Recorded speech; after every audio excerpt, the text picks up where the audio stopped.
Hey Mandy Maniacs, and welcome back to the Friday Fear Drop. 4 horrors, 1 night, with one blood red kiss of dark romance waiting for you at the end. Let's begin. Hey Mandy Maniacs, and welcome back to another Friday Fear Drop. I love them, and I hope you love them just as much. So anyway, it's Venus and Furs week, right? Yeah. As you guys know, I love this book. I love it. The only thing I don't is the ending. It's so sad. Why? It could have been so much better, and that's why I'm rewriting this ending. Today's story, or I should say, today's, like, at the end. You know how you guys get the dark romance? Oh, this will be dark romance, alright. But it's gonna be an alternate ending to Venus and Furs. The way I think it should have gone. Much better, much happier, much more fun. So that's what you guys can expect at the end. Oh, and my review today is this. I have 2 of them, really.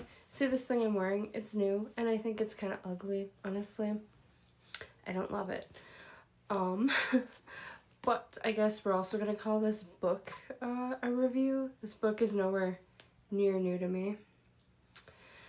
As you guys can tell, she's been well loved. When I was a teenager, I read this book all the freaking time. This book was my friggin' lifeline. It was very cathartic for me. It was what I needed at the time I was in, and honestly, it helped form a large part of who I am today. My personality.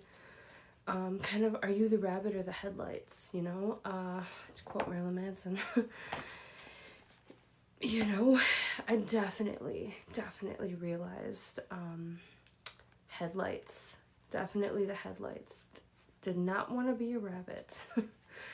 So, I guess this book, it is amazing. It's everything, but the ending sucks. Severin, incredible. Anyway, so, if you guys didn't know, I know Venus and Furs, you guys who do know what this book is are probably like, really? I know you guys, this channel is not that kind of channel. It's not, perverse, let's go with it. But to me, this book, well, some people think it's a perversion or book. It's not to me. It's love. I think it's a beautiful love story. That's what I think. So to each their own. Also, it's a classic of German literature. I mean, it's a very old classic book, so it is not a smut book, you guys. It's not. Everyone's entitled to feel how they want, but to me, it's not that.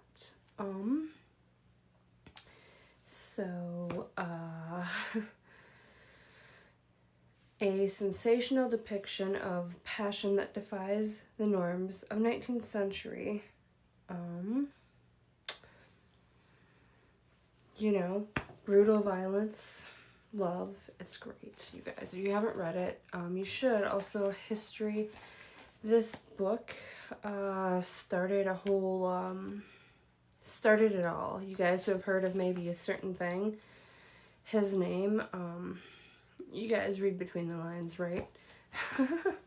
So that's actually a crazy thing. This book is that old. That's what began that whole thing. So crazy, right? Anyway, literature. It's a beautiful piece of literature. So it was translated. It's an actual German literature book that was translated into English. So there you have it. I don't believe in the conclusion he finds at the end of the story or how it ends. I find all that unfortunate. I don't think an ending like that is inevitable. I just don't believe just because a love burns that intensely, it has to end badly. I don't agree with that. So that's just my opinion. What do you guys think? So I'm rewriting the ending in the way I like it. If you guys are familiar with this book, I'd love to hear how you would have liked it to end, or if you think it ended the perfect way. I don't know. So now onward to our next piece. Okay guys, this is the moment of Would You Survive, and it is the darkest one yet. Warning, if you don't like intense dark horror, this one might be a much for you. So, you wake up, skinned in places you don't remember losing flesh. You realize there's fur sewn to you, but the fur is alive and breathing. Every time you breathe, it tightens, making it harder and harder to breathe. You choke on blood-red fur. You spot 3 objects laying at your feet. One is a knife. Another is a collar, and the last is a mirror. Which do you choose, and why? And do you think you would survive?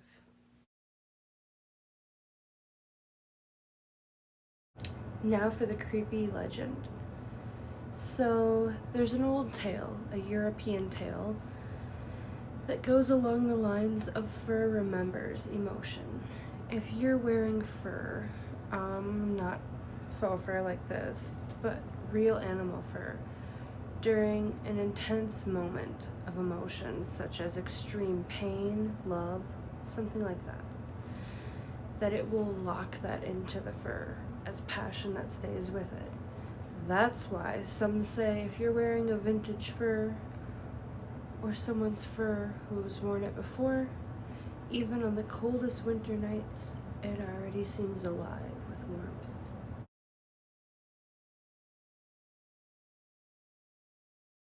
Okay, you guys, here is my rewritten alternate ending to Venus and Furs.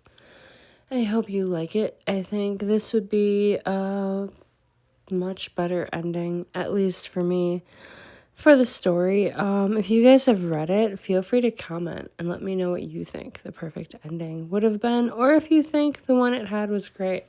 But I would have liked to see it go more something like this. So without further ado, Wanda does not leave. Instead, she stands in the doorway of the villa, wrapped in sable, watching Severin kneel where she left him, exactly where she told him to stay. The fire has burned low. The room smells of wax, fur, and iron. His breath fogs faintly in the cooling air. "Get up," she says. He obeys at once, too quickly, as though he fears the command might dissolve if he hesitates. His devotion has ripened into something beyond submission, beyond love. Wanda sees it now. He has made himself hollow so she may live inside him. Someone like Severin is not someone you leave. That is why she stays.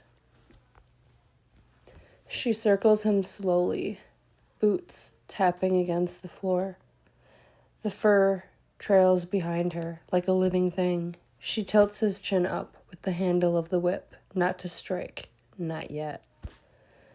"You wanted a goddess," she says, "not an ordinary woman. Do you still?" "Yes," he answers, though his voice trembles. "Always." She smiles, and this time there is no warmth in it. The marks she leaves do not fade. His skin marked with deep purple and white scars, where the whip once kissed it, pale and glossy, mapped like a language only she can read. She does not beat him as often as he would like. He wakes grateful when she steps on his chest, grounding him back into pain, into purpose. "You still want this?" Wanda asks him, one evening, reclining while he lies at her feet. "Yes, more than anything," he says. He always says yes. But she begins to notice the way his eyes follow her, not with longing, but with fear, not of punishment, but fear of abandonment, the terror of her leaving.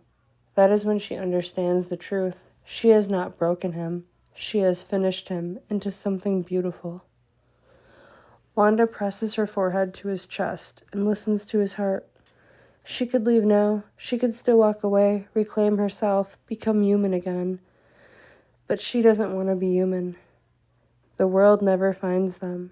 She stayed. I hope you guys enjoyed my alternate ending to that story. I decided to not add in all the, like, intense violence, and romantic stuff and all of that in there because, well, you guys, it's YouTube. But, yeah. If you haven't read that book, you might enjoy it. I don't know. So, I hope you enjoyed this week of Friday Fear Drop. I hope it was not too intense, you know? When you're an intense person, that line sometimes becomes a little confusing. You know, and where horror and something else might cross. So, I hope you enjoyed it. I enjoyed it. I thought, hey, what a fun time of year for Venus and Furs. We're like a month out from Valentine's and it's friggin' cold. So, fur, right? And that's such a romantic story. So, yeah, I hope you guys loved it. And I will see you back here next Friday for another one. I still haven't figured out that theme yet. So if you guys can think of a theme that you would like for the week, not only for the Friday Fear Drop, but the entire week, let me know. I would love to hear it. Definitely always open for suggestions. I can't wait to see you back next Friday for the next Friday Fear Drop. Every Friday, we'll have a new theme. Tell me in the comments, what was your favorite part? I'll see you soon. Don't forget to like and subscribe so you don't miss out on any of the horror videos I release.